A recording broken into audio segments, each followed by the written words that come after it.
एक दिन पहले करी थी आपकी वो लॉजिकल वाली क्लास जो आपने यूट्यूब पे मैराथन दी थी। सारे सब्जेक्ट को इक्वल बैलेंस देना बहुत जरूरी है। ये भी अच्छा पॉइंट आपने बोला कि पजल प्री से मेंस में बहुत डिफरेंस है, तो सीधा जंप मत मारिए कि आपने 5 फ्लोर के बाद सीधा 900 फ्लोर वाले पे चला के सॉल्व करने लगे। वो ऑब्वियसली बात है, डिमोटिवेशन आएगा। तो रेंज धीरे धीरे बढ़ाएं, डरे नहीं। हेलो एवरीवन, स्वागत है आप सभी का एक बार फिर से आपके प्यारे पुनीत सर की क्लास में। और आज के सक्सेस स्टोरी में हमारे साथ हैं प्रज्ञा अग्रवाल देहरादून से, जो आज 23 साल की उम्र में 4 एग्जाम क्वालिफाई करके आपके सामने हैं। तो प्रज्ञा से जानते हैं कि कैसे इनका सफर रहा बैंकिंग का, और 4 एग्जाम निकालने के पीछे का क्या राज है, जिससे कि आज आप भी इनकी बातें सुनकर अगला वीडियो आप भी कर पाए और आपका भी सिलेक्शन हो जाए। तो प्रज्ञा, पहले तो कॉन्ग्रेचुलेशन और वेलकम है आपका। Thank you so much sir, आपने मेरे को इस प्लेटफॉर्म पे इतना बड़ा सम्मान दिया sir. Thank you so much sir. Pragya, अपने बारे में कुछ बताइए, बच्चों को कौन कौन से एग्जाम आपने निकाले हैं और आप कब से तैयारी कर रहे थे। सर मैं देहरादून से बिलोंग करती हूँ। मई 2022 में मैंने प्रिपरेशन स्टार्ट करी थी एंड आफ्टर दैट इस साल मेरे 4 exam SBI PO, IBPS PO, RRB PO and IBPS clerk clear हुए।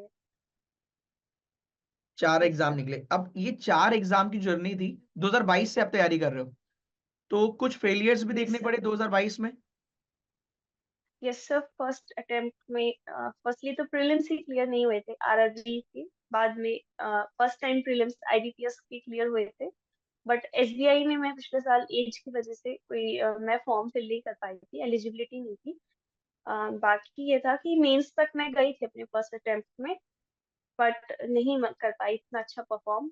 बट दिस ईयर फिर एकदम से प्रीलिम्स के तो सारे कॉन्सेप्ट्स किए थे, बस फिर मेंस ही मेंस खूब पढ़ा। प्रीलिम्स के बस मॉक टेस्ट दिए और टेस्ट हो गए। इवनिंग में आप टेस्ट लेते थे तो बस इतना ही रखा कि बस टेस्ट टेस्ट करना है, कॉन्सेप्ट्स मैंने पढ़े हुए हैं। तो बस तो इस साल 2000 मेंस पे बहुत फोकस था। तो 2022 की जो प्रज्ञा है, जी जी। जिसके एग्जाम नहीं निकल रहे थे, और आज की जो प्रज्ञा है जो 4 एग्जाम क्वालिफाई करके यहाँ हम लोग सब बच्चों के सामने है, तो उसमें क्या डिफरेंस आपने फील किया कि पहले की आपकी अप्रोच और आज की अप्रोच में क्या फर्क है, जिससे बच्चा उसको इम्प्लीमेंट करके शायद अपने करियर में आगे बढ़ सके जिस वजह से। सर सबसे पहले एज अ बिगिनर जब हम सब एस्पिरेंट पढ़ते हैं तो हमें सबसे पहले तो यही मन में एक डर होता है कि ये बहुत कंपटीशन बहुत है। और ये जो एक्सटर्नल फैक्टर्स होते हैं, वैकेंसी और कट ऑफ, तो शुरुआत में हम इन्हीं चीजों में बहुत ज्यादा अपने आप को, मतलब हमारे माइंड उसी तरफ डिस्ट्रैक्ट रहता है, जबकि हमें सिर्फ और सिर्फ ये तो एक्सटर्नल फैक्टर्स है, इन पे हमारा कोई कंट्रोल है नहीं। हमें सिर्फ पढ़ाई करनी है और उन्हीं लाखों करोड़ों बच्चों में से एक अपना नेम सिलेक्शन लिस्ट में लेके आना है।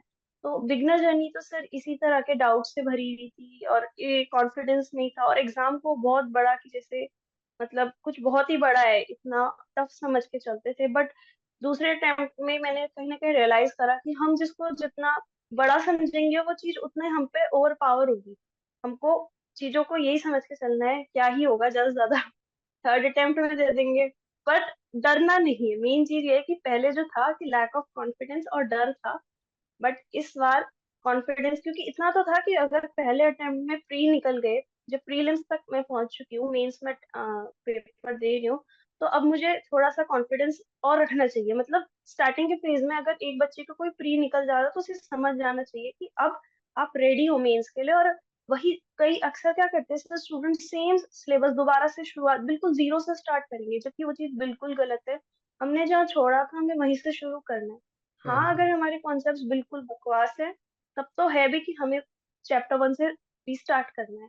बट ये जो चीज है कि अपने आप को इम्प्रोवाइज करना है, ना कि बिल्कुल बेसिक से। बहुत सारे बच्चे हैं, ऐसे मैंने देखा है, वो बिल्कुल बेस कोर्स पे चले जाते हैं कि अब हमारा ही सेकंड ईयर है प्रिपरेशन का। वो चीज सबसे गलत है। आपको आता है, आपने पढ़ा है, all you need is strong revision sir. Very good. तो आपने बहुत अच्छा पॉइंट रखा कि देखो, एक्सटर्नल फैक्टर पे जिस चीज पर आपका कंट्रोल नहीं है, उसके बारे में परेशान होने का कोई लॉजिक नहीं बनता कि वैकेंसी इतनी कम निकली है, कट ऑफ हाई जाएगी, या फिर बेकार में प्रेशर प्रेशर लेना कि लोग इतने सालों से पढ़ रहे हैं, उनका होगा, मेरा क्यों होगा, मैं तो नया हूं, मेरा कैसे हो सकता है स्टार्टिंग में। तो बहुत अच्छा पॉइंट आपने बोला।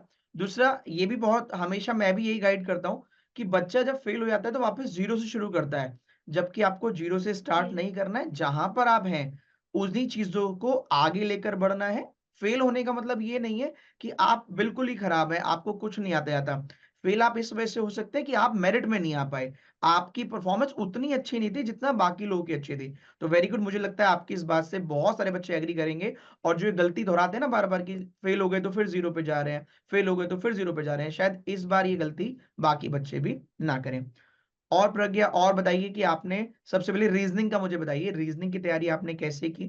कैसे चीज़ों को फ़ॉलो किया और कैसे आप पढ़ते थे रीजनिंग में और कैसे बाकी बच्चों को उससे हेल्प मिल सकती है, अगर वो ये चीज़ें करें तो? सर रीजनिंग में सबसे पहले तो कोर्स देखा था कि हमारे पास कोर्स में चीजें है क्या क्या। फिर उसके बाद एक एक चीज ये समझ में आ गई थी, एक तो पजल्स पोर्शन है और दूसरा मिसलिनियस पोर्शन है। तो फर्स्ट ऑफ ऑल मैंने पजल्स करे, क्योंकि ये था, और वो भी ऐसे करे कि जो 100 रूल्स ऑफ पजल्स वाले थे उनको पहले खूब 3-3 4-4 बार खूब उनको अच्छे से समझा पढ़ा, मतलब हाथ से लिख लिख के करा। कई लोग बच्चे का होता है ऊपर से पढ़ लिया और हो गया, बट मैंने भी करी ये चीज, बट उस चीज से कुछ काम नहीं बना, क्योंकि जब मैं पजल सॉल्व करने बैठी तो मुझे रूल ही याद नहीं थे कि क्या चीज मुझे अप्लाई करनी क्या नहीं। तो फर्स्ट ऑफ ऑल तो जो हमारे बेसिक्स है इन्हीं को हमें हाथ से लिख लिख के कॉपी पेन पे 2 से 3 बार रिवीजन, ताकि वो वन एक बार हो गए तो हो गए, फिक्स हो गई वो हमारे माइंड में। उसके बाद अपने मिसलिनियस पोर्शन पे इनइक्वालिटी, सिलोगिज्म्स, अल्फाबेटिक्स, इन चीजों को स्ट्रॉन्ग करा। और जब ये प्रीलिम्स का ये जो कोर्स हमारा रीजनिंग का होता है ये अच्छा हो गया और हमें दिख रहा है कि हमारे मॉक टेस्ट में और टेस्ट सीरीज में नंबर सही आ रहे हैं, उसके बाद नेक्स्ट स्टेप मीन्स ही करा, क्योंकि एकदम इतना बड़ा शिफ्ट नहीं आता है जैसे सिलोगिज्म में है। तो उसके मीन्स के पैटर्न एक दो थोड़े थोड़े, मतलब कॉन्फिडेंस अपना स्ट्रॉन्ग करना पड़ता है, अपने आप को एम्पावर करना पड़ता है कि हमें चीज स्टार्ट करनी है। फिर दूसरी चीज होती है कि सबसे बड़ी चीज की मेंस के पजल। तो कई बच्चे क्या होते हैं एकदम से बड़े पजल्स उठा लेंगे जो आउट ऑफ द रीच होते हैं, जो बहुत ऊट पटांग से पजल होते हैं। वही जैसे फ्लैट फ्लोर वाला है तो हमें उसी का बेसिक बढ़ाना है, उसी को हाई करना है। अगर हमें बेसिक वाला आता है वो 5 फ्लोर इतना छोटा वाला आता है तो हमें उसी के बड़े बड़े की उसमें वेरिएबल लाके करें, उसमें खुद से, अगर नहीं भी मिलता कंटेंट तो खुद से बनाने की कोशिश करें उसको, उसी को एक एक बार दो दो बार सॉल्व करने की कोशिश करें।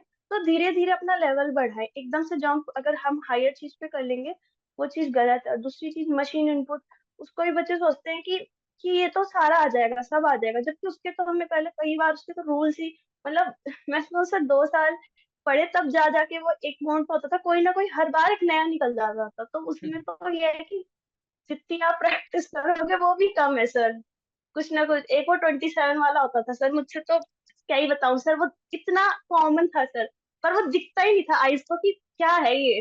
तो ये चीजें थी, बट एनी हाउ प्रैक्टिस करनी थी तो हो जाता है सर। ये थी मेरी मतलब वो रीजनिंग की 27 स्ट्रैटेजी। जो अपोजिट का सम 27 होता है, वो इनपुट में दिखता नहीं था, हाँ? यस सर, तो ये जबकि देखो वो ये इतना कॉमन था। जी। वो है तो बहुत कॉमन, तो मिलता नहीं था आराम से, हाँ? कि हर बार कुछ ना कुछ नया मिल ही जा रहा है, कोई ना कोई इनपुट का स्टेप नया आ ही जा रहा है कि कभी 4 हो जा रहे हैं, कभी 5 हो जा रहे हैं, लेकिन पूरे नहीं हो पा रहे, हाँ? यस सर, पूरे नहीं हो तो पा रहे। ये भी अच्छा पॉइंट आपने बोला कि पजल प्री से मेंस में बहुत डिफरेंस है, तो सीधा जंप मत मारिए कि आपने 5 फ्लोर के बाद सीधा 900 फ्लोर वाले पे चला के सॉल्व करने लगे। वो ऑब्वियस सी बात है, डिमोटिवेशन आएगा। तो रेंज धीरे-धीरे बढ़ाएँ, डरे नहीं। अच्छा, पहले स्टार्टिंग में पजल आपकी कितने मिनट में होती थी? स्टार्टिंग जैसे बच्चा नया आता है तो वो डरता बहुत है कि सर मेरी पजल तो सॉल्व नहीं हो रही सर है, तो जी, पहले 5 से 6 मिनट या 7 इतना लग जाते थे अगर मैंने कोई लाइन, और यूजली पजल लेट तभी होगी जब तुमने अबव को बिलो, अहेड को बिहाइंड, 4 को 9, सिर्फ यही रीजन है सर पजल में गलत होने का। अगर तुमने अपनी आंखों को प्रयोग से सच्ची में सही करा है तो पजल हो ही नहीं सकती सर गलत। और मेरे साथ ये बहुत होता था कि मैं अबव ही है बट चल बिहाइंड रहा है हाथ। तो ये चीज रहती है, कंसंट्रेशन सबसे इम्पोर्टेंट चीज है इसमें, जो बिल्कुल एक एक लाइन आप अगर अच्छे से पढ़ोगे तो आपकी पजल टाइम में बन जाएगी, और अगर टाइम में नहीं बन रही है तो उसका रीजन कुछ नहीं है, आपने कहीं ना कहीं एक लाइन गलत ही पढ़ी है। बिल्कुल सही बोला। मैं भी जनरली यही बात करता हूँ कि रीडिंग या फिर कुछ ना कुछ लाइन मिस कर दी है आपने, इसी वजह से वो पजल नहीं बनेगी। तो पजल या तो बनेगी या थोड़ा लेट बनेगी, नहीं बनने वाला कोई लेट कॉन्सेप्ट ही नहीं बनेगी, है। वो ऐसा कोई सीन ही नहीं है सर। तो मेंस की पजल की अगर मैं बात करूँ तो मेंस की पजल अब आप आराम से बना लेते हैं चाहे टाइम लगे, या अभी भी कुछ इशू आता है? अब तो क्या 4 एग्जाम आपने निकाल ही सर लिए। अब- ऐसी बात नहीं है कि सर ये सारे ही बन जाते हैं, मैं क्यों झूठ बोलूं कि सारे बन जाते हैं, बट ये है कि जो जो आप पढ़ाते थे उन्हीं को मैं सर, मैं कुछ एक्स्ट्रा नहीं करने जाती थी, क्योंकि मुझे एक्स्ट्रा करने जाती थी ना, एक तो पता नहीं सर बहुत ही अजीब अजीब सा कंटेंट होता था दूसरी जगह की, ये तो पता नहीं क्या ही दे दिया है, उसे देख के ही डर लग जाता था। तो जो आप पढ़ाते थे मैं तो वही पजल चार चार पांच बार, मैंने कहा कुछ ना कुछ तो आ ही जाएगा पेपर में। बस इस चक्कर से मैं वही कॉन्सेप्ट दोबारा दोबारा रिवाइज करती थी, या उन्हीं सिमिलर पैटर्न पे बेस्ड क्वेश्चन करती थी। देखो पैटर्न तो ऑलमोस्ट सेम ही होते हैं, अगर एक ही थीम आपने अच्छे से सीख ली है तो फिर मेरे ख्याल से एग्जाम में भी हो जाएगा, इतना बड़ा इशू नहीं आता। तो वेरी गुड, जी आपने स्ट्रेटजी तो अच्छी रखी और आपको पता भी है कि क्या क्या कमी है। या बहुत बच्चों को ये पता नहीं चलता कि यार क्यों नहीं बन रहा, वो बस ब्लेम करते हैं कि यार फ्लैट फ्लोर नहीं बन रहा है, या रो वाला नहीं बन रहा है, या अनसर्टेन नहीं बन रहा, वो कमियां नहीं ढूंढ पाते। आपने पॉइंट अच्छा बोला कि यार बनी रहेगी पजल तो। आपने लाइन जैसे आपने कहा कि हाथ अबव की जगह ब्लो पर चल रहा है या राइट की जगह लेफ्ट में चल दिया, वो मिस्टेक जो है छोटी छोटी, उनको अगर आप ध्यान में रखोगे तो मिस्टेक्स मतलब ये गलतियां नहीं होंगी और पजल पजल बनने भी शुरू हो जाएंगे। Very good. और अगर आप बात करें जीए की, जीए के बारे में कुछ बताइए। सर, जीए मैंने अभिजीत सर से पढ़ा है, काफी अच्छा जीए पढ़ाते हैं सर। जीए मैंने कभी भी ऐसे नहीं रखा कि प्रीलिम्स हो जाए तो प्रीलिम्स का जब स्कोर कार्ड आएगा फिर देखेंगे जीए। डे वन से जब हम प्रिपरेशन कर रहे हैं, तो क्योंकि ये चीज मैंने अपने फर्स्ट अटेम्प्ट में मिस्टेक करी थी। मतलब मैंने जीए बिल्कुल साइड की रखी थी कि नहीं इसको तो बाद में देख लेंगे, रट लेंगे कोई ना कोई पीडीएफ से, बट ऐसा नहीं होता है सर। हमें कॉन्टिन्यूस जीए की जितनी इंपॉर्टेंस हम बाकी सब्जेक्ट को देते हैं उतनी इंपॉर्टेंस हमें जीए को देनी है, क्योंकि कहीं ना कहीं मैथ्स और क्वांट्स कोई ना कोई ऐसा सेक्शन आएगा, जैसे आईबीपीएस पीओ मेंस के पेपर में आता है यूजुअली, उसमें ये चीज देखी जाती है कि मैथ्स से रीजनिंग कुछ बहुत ही ज्यादा हार्ड दे देंगे। बहुत हार्ड आएगा। इस बार भी सर मेरे तो कोई पजल नहीं बने थे, मैं तो लास्ट मोमेंट पे बस मैंने वो कर लिए थे, लॉजिकल कर ये लिए थे सर, वो 9 नंबर कैसे आ गए पता नहीं सर। मतलब पता ही नहीं है वो तो, कि एक दिन पहले करी थी आपकी वो लॉजिकल वाली क्लास जो आपने यूट्यूब पे मैराथन दी थी। तो यही चीज है कि सारे सब्जेक्ट को इक्वल बैलेंस देना बहुत जरूरी है। बिल्कुल, ये आपने पॉइंट सही बोला कि इस बार मतलब रीजनिंग और मैथ्स में से एक बहुत टफ आता है। अब वो पता नहीं किस दिन कौन सा टफ आ जाए, पता लगा आप मैथ अच्छे से पढ़ के गए हो जी रीजनिंग बहुत टफ आ गया, या रीजनिंग अच्छे से पढ़ के गए हो मैथ बहुत टफ आ गया। तो वो एग्जामिनर मेंस में एक ना एक तो टफ देगा ही देगा। प्री में तो खैर इतना टफ नहीं आता, प्री तो आसान आता है, लेकिन मेंस में आपने बिल्कुल सही बोला, हो सकता है आपसे एक भी डीआई ना बने, या हो सकता है आपसे एक भी पजल ना बने उस समय। तो आपकी अगर पूरी तैयारी है, जैसे आपने कहा कि लॉजिकल आप पढ़ लिया था एक दिन पहले, तो वहां आप कर ले गए, तो आप आज का समय ऐसा हो गया कि आप कुछ भी इग्नोर नहीं कर सकते कि चलो लॉजिकल छोड़ देते यस हैं, सर। चलो एक काम कर लेंगे, छोटा बिल्कुल। छोटा काम करके निकल लेंगे, पजल छोड़ देते हैं। तो आज के समय में इतना पेपर का लेवल ऊपर जा चुका है कि आप इग्नोर किसी चीज को नहीं कर सकते हैं। तो बिल्कुल आपने अच्छा पॉइंट बोला। सभी बच्चों से मेरा यही कहना है, जीए भी स्टार्टिंग से ही पढ़ेंगे, इग्नोर नहीं करेंगे कि बाद में पढ़ लेंगे, क्योंकि बाद में आपके पास समय ही नहीं होगा, कुछ ना कुछ छूट जाएगा। और स्टार्टिंग से जी लेकर चलिए और बढ़िया से तैयारी कीजिए।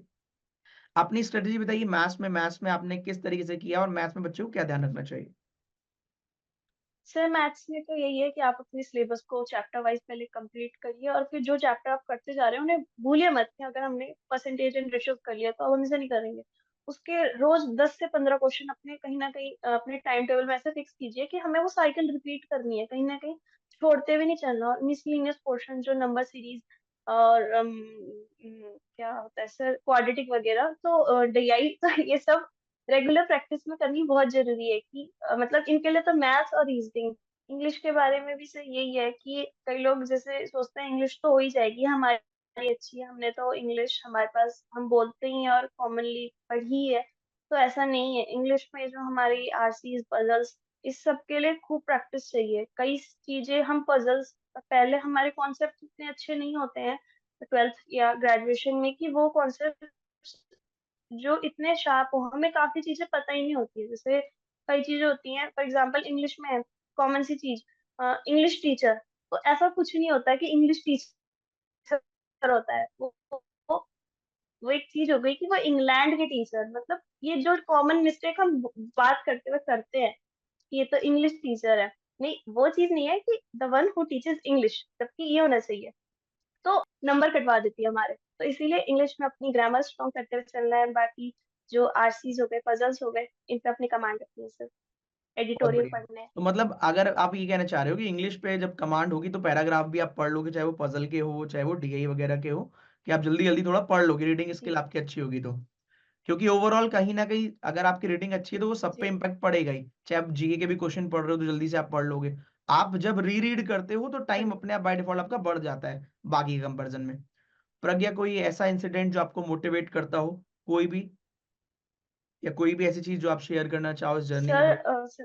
सर कोई भी एस्पिरेंट होता है तो उसके एनवायरनमेंट में या उसके उसका एक जो मोटिवेशन होता है किसी भी जॉब के लिए, वो कोई ना कोई उसकी प्रॉब्लम्स है, कोई ना कोई उसकी सफरिंग है, कोई कोई ना कोई उसके पास्ट का कोई ट्रॉमा है जिसकी वजह से जिसको वो ओवरकम करना चाहता है, या अपनी कुछ इच्छाएं हैं। तो हम सबकी लाइफ में वो कहीं ना कहीं है, और मेरी लाइफ में भी थी सर, बहुत प्रॉब्लम्स थी।